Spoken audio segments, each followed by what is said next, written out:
What's up, guys? It is Llama Slayer Hudson back with another video here.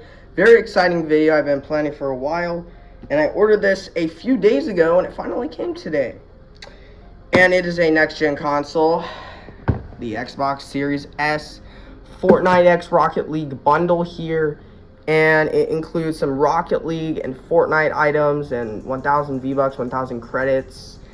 And this is the Series S, which is actually, well, a lot smaller, like 60% smaller than the Series X, and it only has 512 gigabytes, but in reality it's more like 330, 350 compared to the 1 terabyte of the Series X. But it is still a pretty good console, very fast and everything. It's got the Xbox Velocity architecture. There's just no disc thing, no disc drive. It's disc-free gaming here. Here's the back of the console here, or back of the box, and it's cool, everything. Game Pass too. This is a Game Pass console made for Game Pass. And yeah, stuff down here, and here's the actual console and controller there. And here is the top of the box here, right there. So yeah, it could be laid down flat, horizontal, or vertical. And yeah, there's the side. But let's go ahead and get this puppy open here and we'll check it out. Actually, the box here is one box with a sleeve. This is a sleeve. This is actually not a part of the box here. You actually have to crack these seals right here. And then I think is it just one seal? No, there's actually one on the bottom, but mine was like broken down here. I don't know why. There's just two seals, one on the bottom, one on the top here. And taking this off here just slides right off. And taking that off, here's the actual Xbox itself, which is a normal box. It's a normal Xbox box. You might see this at the store. The only difference is it has the add-ons with it for Fortnite Rocket League. Here's the back of the box here. Shows a bunch of different games: Assassin's Creed, Cyberpunk, and Lego Star Wars, the Skywalker Saga's on here, Minecraft, Fortnite, Halo Infinite, Forza Horizon 4, and a lot of cool games. And even in the back, some more games. Power your dreams, it says. Game Pass, next gen gaming in a sleek, compact form factor. Play thousands of digital games across 4 generations of Xboxes. This is also the smallest Xbox ever. And redefine speed with the Xbox Velocity architecture. So here's the side of the box here. Here's the other side. Same thing, I think, as the last one. It's just a little bit different on the box here. So now it's the same thing. We have to break this here. Actually, there's a tape here, tape here, tape here, and then tape on the bottom as well, or on the top here, bottom, and then sides. Once you cut those or peel them off, opens up like this. This is amazing. And I actually think, oh, this is just the thing that goes, I think I have this right, I don't know. But up here, a little thingy, I guess in quick start guide here, getting started. You can get on your app here, shows you how to do the controller and all that stuff. That's great. But yeah, there's this little getting started thing. But then here's the main thing back here. Well, some of the stuff, I think my box is upside down, I'm pretty sure. Well, maybe not, I don't know. But you open this thing up here, there's gonna be a, what is this, a power cable, just standard power cable we always have. There is an HDMI 2.1 high speed cable here, seen one of these before. And then also the Robot White controller here for the Xbox, which is amazing. It's in this thing here, and you just pull it out in this little wrap here. Oh my goodness. Oh my goodness. I have never had an Xbox in my life. I played with them, but there is nothing like touching a brand new Xbox controller. Jeez. This feels really nice. I felt an Xbox controller before, but it wasn't like this. This is a new, more grip on the back of the controller, I can tell. And the triggers feel like they have more grip on them too. These triggers, oh, the controls feel really good compared to PlayStation. PS5 is still great, but I like the asymmetrical design here. And then these do take batteries. That's the only thing, I guess, that some people don't like, but it's still good. How do you... I'll open this up here. Batteries in the back here. There are some batteries included with the thing. I'm guessing 2 for these AA batteries. Yes, 2 AA batteries are included. So I'll put those in, and then here's the console itself. Here it is. Here it is. So here's the actual console itself wrapped in this thing. It's heavy.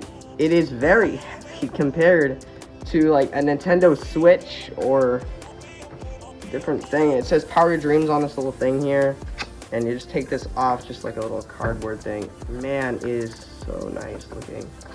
Okay, so I take this off. Here's the bottom. Got feet, so you can stand up like this. And here is the front of, well, supposedly the front of the console, yes. And it's not really supposed to stand up like this. It can be any orientation, but the Xbox logo here, the start power button, sync button down here, and then I'm some, I guess, a USB thing down here, I don't know. And then the ventilation air vents at the top here, but there's also on the side here, giant black fan that also has air. Says the Xbox right here, pretty nice. And then on the back here, back of the console, there's more air ventilation very closely on the console here. It says hello Seattle here, right there. And then over here it says Xbox. So it's pretty small there, but that's cool. And then there's feet on the bottom on this side, so you can actually stand it up either horizontal or vertical. So just like this, and boom, that might be how I have it most of the time. This looks very great. And then on the back here, we have the other things here, I'm guessing. Yes, HDMI outlets, storage expansion, because you're gonna need that. If you buy this console, you might need to get a Seagate. There's power cable, power ports, and then some other ports here, I'm guessing. What are these? USBs, 2 USB ports, and then some other port here. But I do need to show you the size comparison, not to a PS5 or an Xbox Series X. So here it is, actually next to the standard Nintendo Switch. And you can see it, I mean, obviously, you know, size differences. When it's in this dock, it's like this. Not much bigger than the Switch.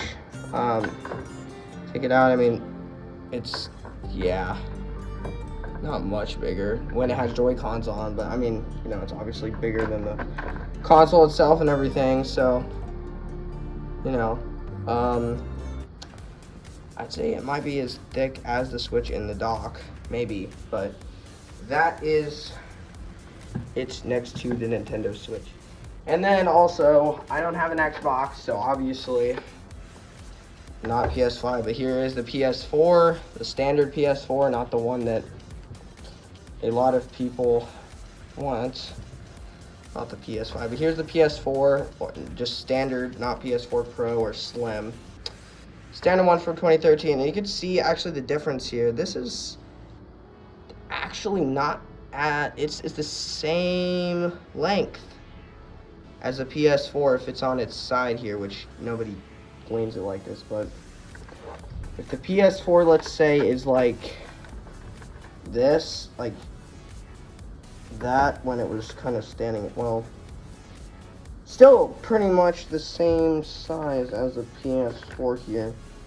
Yeah, still around the same height there, so nothing really different there with the PS4 and the Switch in terms of heights.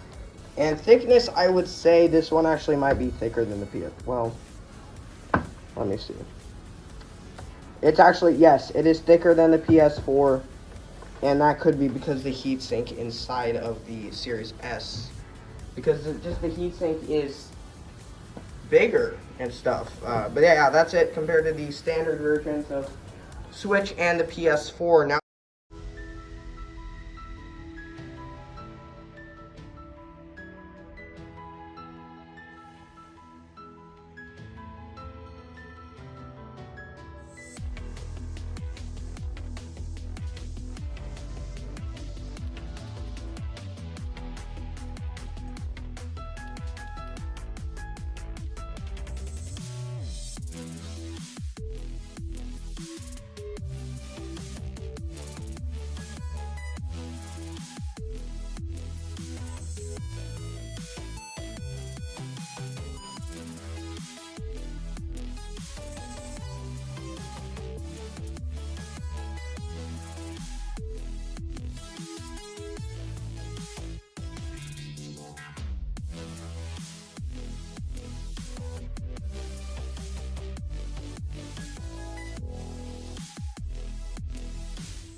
So that was a little bit of Fortnite gameplay for you guys, just on the Series S itself. Now here's just an in-depth look at it from the Xbox video.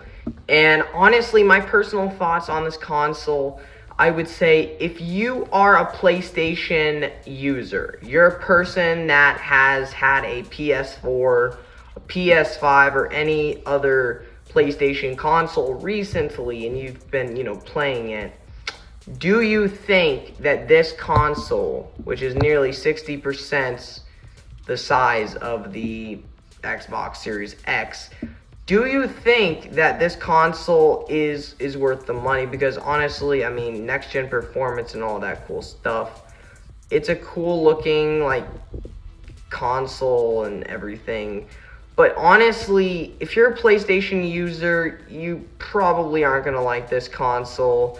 Mainly for the fact that it's all digital, just in my personal opinion. But if you do want a second console, let's say you have a PS5 or a PS4, and you want a new console to play on and it's all digital, I would go with this Series S console here, unless you're going with the Series X. But honestly, I think if you're gaming on a budget and you want a new console, maybe I would probably go with this console here if you are not wanting to spend more than $300 or something. But if you're willing to pay $400, I would go with the PS5 all digital. I just would. And it's definitely better. It's the same, same graphics as a normal PS5. I would definitely go with that over the Series S. And that's just personally my thoughts. And it's a good console, honestly. I think the graphics are fairly decent. Definitely a bit better than last generation consoles. And honestly, I mean, I thought it was pretty good gaming experience. It was definitely fast and definitely performed very well in most games, just like Rocket League and Fortnite. And I mean, there was a little bit of lag in Fortnite sometimes, but for the most part, it was a good console. But I'm just not I'm not one of the guys that likes a really small console with an all digital thing. It's not, there's no disc slots. And I am one of the people that likes the disc gaming. I'm more of those kind of people. And I also like a bigger console too, and better graphics. I am one of the guys that likes better graphics. I like to use discs occasionally. And also, I'm honestly just a PlayStation guy. I honestly would probably prefer a PS5 or even a Series X over the Series S. I hope you guys enjoyed the video. Have a great day or night whenever you're watching this, and I will see you guys later. Llama Slayers out.